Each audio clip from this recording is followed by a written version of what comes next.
मैं शिवा बोल रहा हूँ। जी सही पहचाना आपने। छत्रपति शिवाजी महाराज। हाँ वही, जिसने डूबते हुए हिंदुओं की नाव को किनारे लगाया। हाँ वही, जिसने खंड खंड भारत को फिर से अखंड भारत बनाया। हाँ वही, जिसने हिंदवी स्वराज्य की स्थापना की। लोगों ने मुझे कितने नाम दे दिए। कोई मुझे महाराज बुलाता है, कोई छत्रपति, कोई प्रजापालक, कोई पूर्ण प्रताप पुरंदर, कोई क्षत्रिय कुलावतंस, तो कोई महाराजाधिराज कहकर पुकारता है। कितना प्यार करते हैं लोग मुझसे। लगता है मैंने जो किया प्रजा के लिए, हिंदुत्व के लिए, अखंड भारत के लिए, मेरा कार्य धन्य हो गया। मैं सफल हो गया। मैं अभिभूत हूँ आपके स्नेह से जो आपने मुझे दिया। पर कुछ है जो आज इस आज़ाद भारत में भी मेरे हृदय में सूल की भांति चुभ रहा है। जी हाँ, चुभ रहा है मुझे आपका धर्म के प्रति मौन होना, धर्म के प्रति लापरवाह होना, हिंदुत्व के लिए आगे ना आना। जिस भारत में हमने हिंदवी स्वराज की स्थापना की, उस भारत में जब कोई गजबाए हिंद की बात करता है तो वो बात मेरे हृदय में सूल की भांति चुभती है। आज कुछ लोग जब मेरे अखंड भारत में, मेरी जन्मभूमि महाराष्ट्र में जब औरंगजेब की बातें करते हैं और जब कुछ लोग मौन रहते हैं, तब लगता है कि इस शिवाजी के वंशज सो कैसे सकते हैं, कैसे मौन हो सकते हैं। ऐसे कैसे हो सकता है कि जिस शिवाजी का रक्त उबाल मारता था, उसके वंशजों का रक्त शांत कैसे हो सकता है। फिर याद आते हैं वो दिन जब हम इस टूटे हुए भारत को अखंड भारत बनाने निकले, तो क्या क्या घटनाएं घटी। कितने लोगों ने अपने सिर कटवा दिए, कितनी बहनें विधवा हो गईं, कितनी औरतों ने खुद की अस्मिता बचाने के लिए आत्मदाह कर लिए, कितनी माँओं ने अपने बच्चों की आहुति दे दी, कितनी कोखें उजड़ गईं इस हिंदवी स्वराज के अभियान में। पर फिर भी हम झुके तो नहीं, लड़े, लड़ते रहे और आखिर जीत गए। मेरा जन्म 19 फरवरी 1630 को सिवनेरी दुर्ग में हुआ। पिताजी शाहजी राजे भोसले एक शक्तिशाली सामंत तो थे, पर स्वतंत्र नहीं थे। वे बीजापुर के सुल्तान आदिल शाह के जागीरदार थे। उनके पास पुणे और सूपा की जागीरदारी थी। मेरी माताजी जीजाबाई, जिन्हें हम प्यार से आई साहेब कहकर बुलाते थे, जाधवराव कुल में उत्पन्न, असाधारण प्रतिभाशाली और धार्मिक प्रवृत्ति की थीं। बड़े भाई संभाजी राजे हमेशा पिताजी के साथ परछाई की तरह रहते थे। बचपन से ही आई साहेब ने मुझे राजनीति एवं युद्ध की शिक्षा दी, सत्य असत्य का ज्ञान दिया। मैं सामंत का बेटा जरूर था, पर ऐसी जिंदगी भी किस काम की जो दूसरों की गुलामी में बीते। मुझे चारों तरफ सिर्फ गुलामी का अंधकार नजर आता। भारत जो कभी सूर्य की भांति चमकता था, आज उस पर ग्रहण लग चुका था। मैंने आसपास घटित गुलामी, अत्याचारों की घटनाओं को अपनी आंखों से देखा था, जिससे मेरे हृदय में स्वाधीनता की लौ प्रज्वलित हो गई। 10 वर्ष की उम्र में मेरा विवाह 14 मई 1640 को सईबाई निम्बालकर के साथ लाल महल पुणे में संपन्न हुआ। अपने राज्य को सुदृढ़ बनाने और उसका विस्तार करने के लिए मैंने अपने जीवन में कुल 8 विवाह किए। इस वैवाहिक राजनीति के जरिए मैंने सभी मराठा सरदारों को एक छत्र में लाने में सफलता प्राप्त की। ये अब बाहर निकलते हैं वैवाहिक जीवन से और बात करते हैं स्वराज्य निर्माण के प्रारंभ की। बात उन दिनों की है जब बीजापुर राज्य आपसी संघर्ष और विदेशी आक्रमण के दौर से गुजर रहा था। यही सही समय था कि स्वतंत्रता का कदम बढ़ाया जाए। मावल प्रदेश, जो कि पश्चिमी घाट से जुड़ा है और कोई 150 किलोमीटर लंबा और 30 किलोमीटर चौड़ा है, वहाँ के प्रदेश में मराठा और अन्य जातियाँ रहती थी, जिन्हें संयुक्त रूप से मावल नाम दिया गया। और इन मावल युवकों को साथ में लेकर मैंने दुर्ग निर्माण आरंभ किया। हम सही समय का इंतजार कर रहे थे। बीजापुर आपसी संघर्ष और मुगलों के आक्रमण से परेशान था। बीजापुर के सुल्तान ने बहुत से दुर्गों से अपनी सेना हटाकर स्थानीय शासकों और सामंतों को दे दी। इसी बीच आदिल शाह बीमार पड़ा तो बीजापुर में अराजकता फैल गई। हमने इस सही समय का लाभ उठाकर बीजापुर में प्रवेश का निर्णय लिया और हमने सबसे पहले रोहिदेश्वर के दुर्ग पर अधिकार कर लिया। यह हमारे द्वारा जीता गया पहला दुर्ग था। उसके बाद बारी थी तोरना दुर्ग की, जिसे हमने आदिल शाह को लालच देकर या कहें कि मूर्ख बनाकर हासिल कर लिया। मैंने आदिल शाह के पास एक दूत भेजा और कहा कि हम पहले वाले किलेदार की तुलना में अधिक रकम देंगे अगर यह क्षेत्र मुझे सौंप दिया जाए। हमने उसके विश्वस्त दरबारियों को पहले ही रिश्वत देकर अपने पक्ष में कर लिया था। आदिल शाह ने अपने दरबारियों की सलाह के मुताबिक तोरना का दुर्ग हमें दे दिया। फिर क्या था, हमने यहाँ से 10 किलोमीटर दूर रायगढ़ के दुर्ग पर भी अधिकार कर लिया। जब आदिल शाह को हमारी इस विस्तारवादी नीति की भनक लगी तो वह तिलमिला उठा और आदिल शाह ने अपने सामंत यानी हमारे पिताजी शाहजी राजे को हमारे ऊपर नियंत्रण रखने को कहा। हमने पिताजी की एक ना सुनी और पिताजी के क्षेत्र का प्रबंध भी अपने हाथों में ले लिया और नियमित लगान भी बंद कर दी। रायगढ़ के बाद हमने चाकन के दुर्ग पर और फिर उसके बाद कोंढाना के दुर्ग पर अधिकार कर लिया। पिताजी के पास पुणे और सूपा की जागीरदारी थी। सूपा का दुर्ग हमारे संबंधी बाजी मोहिते के हाथ में था। एक दिन रात के समय सूपा के दुर्ग पर आक्रमण कर उस पर भी अधिकार कर लिया। इसी समय पुरंदर के किलेदार की मृत्यु हो गई, जिसका फायदा उठाकर हमने पुरंदर के किले पर भी अपना अधिकार कर लिया। सन 1647 ईस्वी तक हम चाकन से नीरा तक के भूभाग के अधिपति हो गए। एक अश्वारोही सेना का गठन कर हमने आबाजी सोंदेर के नेतृत्व में कोंकण के विरुद्ध एक सेना भेजी। आबाजी ने कोंकण सहित 9 अन्य दुर्गों पर अधिकार कर लिया। इसके अलावा ताला, मोसमाला और रायटी के दुर्ग भी हमारे अधीन हो गए। लूट की सारी संपत्ति रायगढ़ में सुरक्षित रखी गई। फिर हम कल्याण दुर्ग पर अधिकार कर कोलाबा की ओर बढ़ गए। 1656 ईस्वी को हमने जावली पर हमला किया और वहां अधिकार किया। हालांकि वहां के स्थानीय लोगों ने हमारा विरोध किया, पर हम विद्रोह को दबाने में सफल हुए।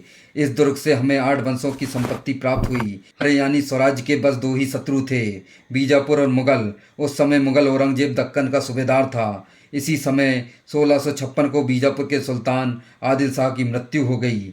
इस स्थिति का लाभ उठाकर औरंगजेब ने बीजापुर पर आक्रमण कर दिया और हमने भी वही किया। हमने भी स्थिति का लाभ उठाकर औरंगजेब का साथ देने की बजाय औरंगजेब पर ही हमला कर दिया।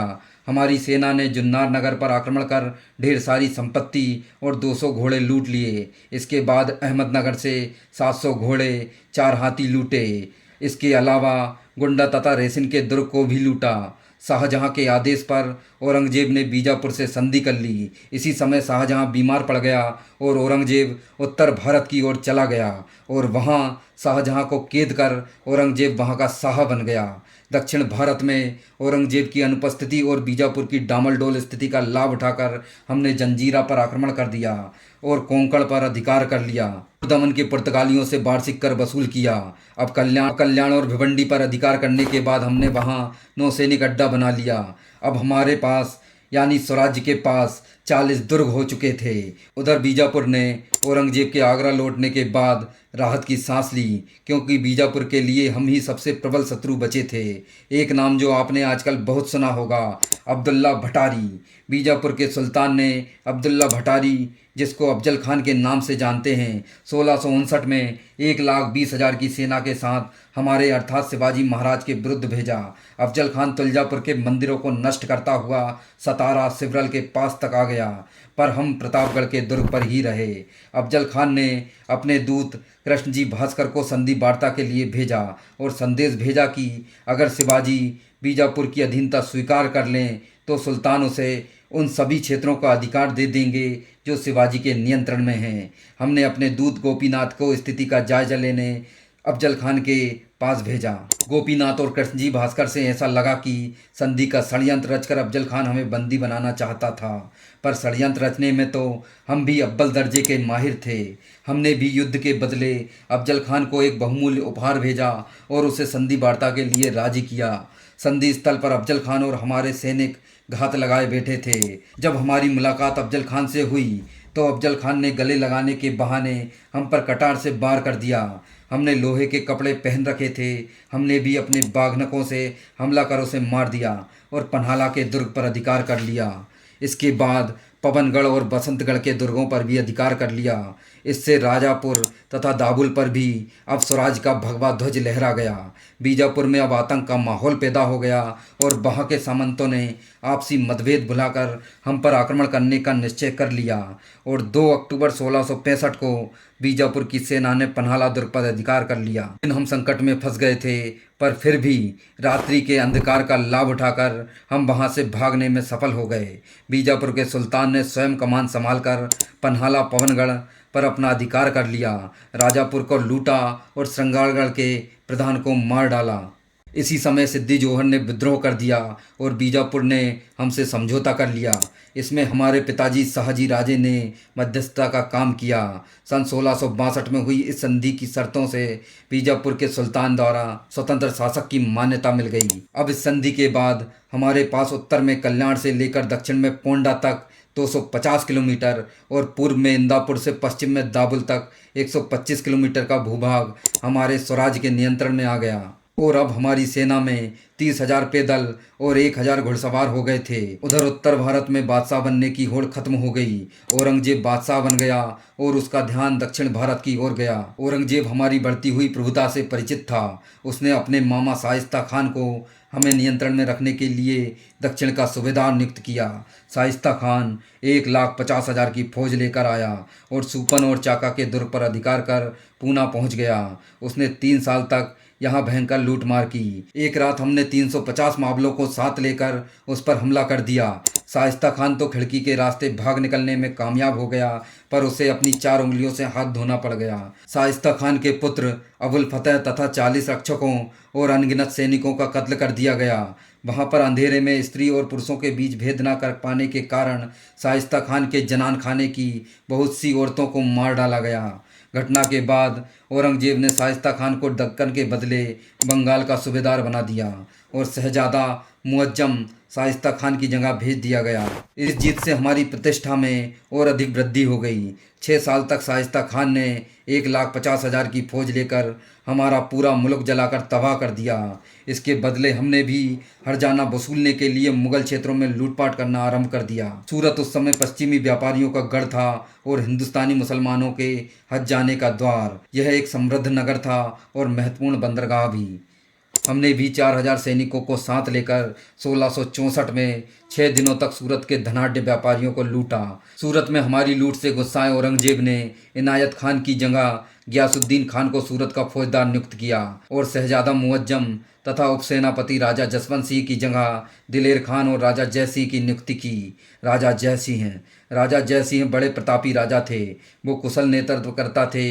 उनके नेतृत्व में हुए हमले में हमें हानि होने लगी और हार की संभावना को देखते हुए हमने जय सिंह को संधि का प्रस्ताव दिया। मगर उस दिन संधि प्रस्ताव ना भेजते तो उस दिन स्वराज का सपना खत्म हो जाता। हम तो स्वयं राजा जय सिंह को धन्यवाद बोलना चाहेंगे कि उन्होंने संधि करने से इनकार नहीं किया। जून 1665 में हुई इस संधि की शर्त के मुताबिक हमें 23 दुर्ग मुगलों को देने पड़े और अब हमारे पास 12 दुर्ग बचे। इन 23 दुर्गों से होने वाली आमदनी 4 लाख हूड़ थी। बालाघाट और कोंकण के क्षेत्र हमारे पास रहेंगे, पर इसके बदले हमें 13 किस्तों में 40 लाख हूड़ अदा करने होंगे। इसके अलावा प्रतिवर्ष 5 लाख हूड़ का राजस्व भी देना होगा। मैं तो औरंगजेब के दरबार में जाने से बच गया, पर हमारे पुत्र संभाजी को मुगल दरबार में खिदमत करनी होगी और बीजापुर के खिलाफ हमें मुगलों का साथ देना होगा। महाराजा जय सिंह से हुई पुरंदर की संधि के अनुसार हमें आगरा जाना था, पर हमने आगरा जाने से मना कर दिया क्योंकि हम जानते थे आगरा जाना मतलब मौत को गले लगाना। आगरा में औरंगजेब था जो कि एक शातिर धोखेबाज था जिस पर विश्वास नहीं किया जा सकता था। पर फिर राजा जय सिंह जी के कहने पर हम आगरा गए। महाराजा जय सिंह जी ने वचन दिया था कि वहाँ आपको कुछ नहीं होगा। हमें मुगलों पर तो भरोसा ना था, पर महाराजा जय सिंह जी राजपूत थे। हम जानते थे कि राजपूतों के लिए वचन क्या मायने रखता है। राजपूत जान दे सकता है पर अपने वचन को नहीं जाने देता। हम आगरा पहुँचे तो औरंगजेब ने हमें उचित सम्मान नहीं दिया। हमने उसका विरोध किया तो औरंगजेब ने वही किया जो हमें पहले से ही अनुमान था। औरंगजेब ने गिरगिट की तरह रंग बदल लिया और हमें नज़रबंद कर दिया और हम पर 5,000 सैनिकों का पहरा लगा दिया और हमें महाराजा जय सिंह जी के पुत्र के महल में रखा गया, जहाँ से महाराजा जय सिंह जी के पुत्र ने हमें भागने में मदद की, जिससे जय सिंह जी का दिया हुआ वचन भी पूरा हुआ। संभाजी को मथुरा में एक विश्वासी ब्राह्मण के यहाँ छोड़कर मैं स्वयं बनारस निकल गया और पूरी होते हुए रायगढ़ पहुँच गया। महाराजा जय सिंह जी द्वारा औरंगजेब के इस कृत्य के लिए विरोध जताया गया, जिसके कारण मेरे इतने पहरे के बाद भी भाग निकलने का शक औरंगजेब को यकीन में बदल गया और औरंगजेब ने महाराजा जय सिंह जी को धोखे से विष दिलवाकर हत्या कर दी। औरंगजेब ने जय सिंह जी की हत्या तो कर दी, पर हम और स्वराज्य महाराजा जय सिंह जी के सदा ऋणी हो गए। वो हमें उस समय नहीं निकलवाए होते तो शायद स्वराज का सपना वहीं खत्म हो गया होता। चलिए आगे बढ़ते हैं। अब हमने महाराजा जसवंत सिंह जी के कहने पर दूसरी बार मुगलों से 1668 में संधि की, जिससे औरंगजेब ने हमें राजा की मान्यता दे दी। हमारे पुत्र संभाजी को 5,000 की मनसबदारी मिली और हमें पूना चाकन और सूपा का किला लौटा दिया गया। पर कोंढाना और पुरंदर पर मुगलों का आधिपत्य रहा। बाद में हमारे सामंत तानाजी मालुसरे ने कोंढाना का दुर्ग जीत लिया, पर हमने तानाजी को खो दिया। तानाजी शेर की भांति लड़े थे, इसलिए हमने कोंढाना दुर्ग का नाम सिंहगढ़ रख दिया। सन 1674 तक हमने उन सभी प्रदेशों पर अपना अधिकार कर लिया था जो पुरंदर की संधि में हमने मुगलों को दिए थे। पश्चिमी महाराष्ट्र में स्वतंत्र हिंदू राष्ट्र की स्थापना हो चुकी थी। हम स्वतंत्र थे, हमारा स्वराज्य स्थापित हो चुका था। अब बारी थी छत्रपति बनने की, राज्याभिषेक की। पर राज्याभिषेक करना भी इतना आसान नहीं था। मुस्लिम सैनिकों ने ब्राह्मणों को धमकी दे रखी थी कि जो भी शिवाजी का राज्याभिषेक कराएगा उसकी हत्या कर दी जाएगी। जब ये बात हम तक पहुंची तो हमने भी उनकी धमकी को चुनौती की तरह लिया और कह दिया कि अब तो हम उस राज्य के ब्राह्मण से ही राज्याभिषेक करवाएंगे जो राज्य मुगलों के अधीन होगा। हमारे निजी सचिव बालाजी ने काशी में 3 दूतों को भेजा, क्योंकि काशी मुगल अधिकार में थी। दूतों का संदेश पाकर वहाँ के ब्राह्मण बहुत प्रसन्न हुए, पर यह बात मुगल सैनिकों को पता चल गई और उन ब्राह्मणों को पकड़ लिया गया।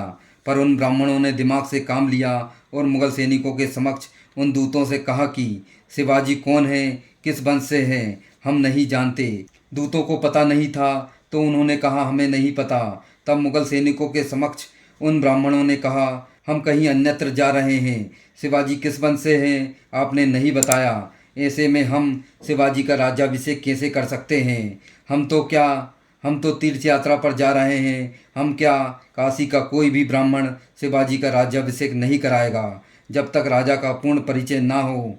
मुगल सैनिकों ने खुश होकर ब्राह्मणों को छोड़ दिया, पर दूतों को पकड़ लिया। पर वो दूत किसी तरह जान बचाकर भाग निकले।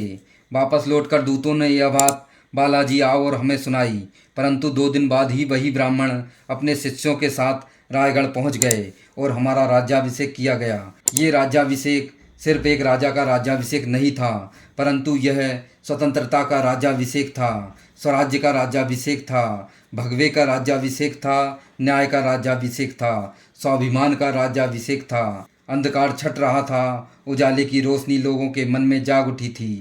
मैंने लोगों के चेहरे पर एक अजीब सी खुशी और सुकून देखा जो इससे पहले कभी नहीं देखा। मेरा भी मन झूम रहा था, मानो ऐसा लग रहा था कि ना जाने कितने वर्षों बाद चैन की सांस ली हो। लोग जश्न मना रहे थे, मेरे राज्याभिषेक का और अपनी आज़ादी का। पर मुगल कहाँ मानने वाले थे। उन्होंने पुणे के ब्राह्मणों को धमकी दी और कहा कि शिवाजी को राजा मानने से मना कर दें, ताकि शिवाजी को राजा भी प्रजा ना माने। लेकिन अब कौन सुनने वाला था। आज़ादी की हवा जो लग चुकी थी। हमने अष्टप्रधान मंडल की स्थापना की। विभिन्न राज्यों के दूतों, प्रतिनिधियों के अलावा विदेशी व्यापारियों को भी इस समारोह में आमंत्रित किया गया। पर हमारे राज्याभिषेक के 12 दिन बाद ही हमारी आई साहेब हमें छोड़कर चली गईं। इस कारण 4 अक्टूबर 1674 को हमारा दूसरी बार राज्याभिषेक किया गया। 2 बार हुए इस समारोह में लगभग 50 लाख रुपए खर्च हुए। इस समारोह में हिंदवी स्वराज्य का उद्घोष किया गया। विजयनगर के पतन के बाद दक्षिण में यह पहला हिंदू साम्राज्य था। बीजापुर के सुल्तान ने कोंकण विजय के लिए अपने 2 सेनाधीशों को भेजा, पर उन्हें हरा दिया गया। सन 1677-78 में हमने अपना ध्यान कर्नाटक की ओर किया। बम्बई के दक्षिण में कोंकण, तुंगभद्रा नदी के पश्चिम में बेलगांव तथा धारवाड़ का क्षेत्र, मैसूर, बेल्लारी, त्रिचूर तथा जिंजी पर अधिकार किया गया और भगवा ध्वज गाड़ दिया गया। अब मैं निश्चिंत था भगवे के लिए, सनातन के लिए, क्योंकि अब मुझे पूरा यकीन हो गया था कि ये सनातन का भगवा ध्वज दिनों दिन बढ़ता जाएगा और एक दिन पूरे भारत में भगवा ध्वज लहराएगा। क्योंकि मेरे द्वारा चलाया गया अभियान अब जन जन के स्वाभिमान का अभियान बन चुका था। अब मैं बहुत थक चुका था। मैं सदा के लिए शांतचित्त होकर पंचतत्व में विलीन होने को तैयार था, क्योंकि मुझे पता था अब मेरे जाने के बाद लाखों शिवाजी आने वाले हैं, जिनके दिलों में मैं हमेशा भारत के स्वाभिमान की अग्नि बनकर जीवित रहूँगा। साथियों, अब मैं अपने सपनों को, अपने स्वाभिमान को, अपने अखंड भारत को संभाजी और आपके हवाले करता हूँ। इसे अक्षुण्य बनाकर रखिए। जय श्री राम, जय शिव शंभू।